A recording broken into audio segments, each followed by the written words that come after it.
चली शफ़ाफ़ चली तहरीक इंसाफ चली, ये सिर्फ एक कोहिस्तान का हाल है। अली खां और इसके ठेकेदार यार और फ्रंट मीनों के घर सिर्फ छापा मारी में हल्फन कहता हूँ अरबों निकलेगे।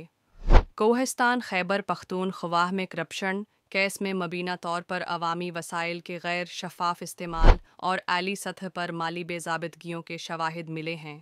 अब तक की कार्रवाई में नीब ने 25 अरब रुपए मालियत के असासे बरामद और मुंजमद किए हैं। तहकीकात के दौरान 1 अरब रुपए से ज़ायद की नकद रकम, गैर मुल्की करेंसी और 3 किलोग्राम सोना भी बरामद किया गया। बरामद की गई 87 लग्जरी गाड़ियों में नई मॉडल्स की Mercedes, BMW, Audi, Porsche, Lexus, Revo, mark x, land cruiser और फॉर्च्यूनर शामिल हैं, जिनकी मजमूई मालियत 54 करोड़ रुपए से ज़ायद बताई गई है। नीब ने 30 रहायशी मकानात, 25 फ्लैट्स, 12 कमर्शल प्लाजे, 12 दुकानें और 4 फार्म हाउसेस समेत मजमूई तौर पर 109 जायदादें जब्त की हैं, जिनकी कल मालियत 17 अरब रुपए से ज़ायद है बताई गई है।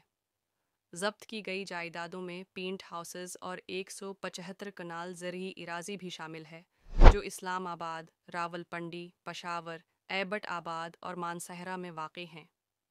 नीब ने कंट्रैक्टर मोहम्मद अयूब को भी गिरफ्तार किया है, जिसने दौरानी तफ्तीश खैबर हुकूमत के कुछ अहम शख्सियात के साथ मुबीना डील्स से मुताल्लिक़ मालूमात फ़राहम की हैं, जिनमें आज़म सवाती समेत दीगर अफराद के नाम सामने आए हैं।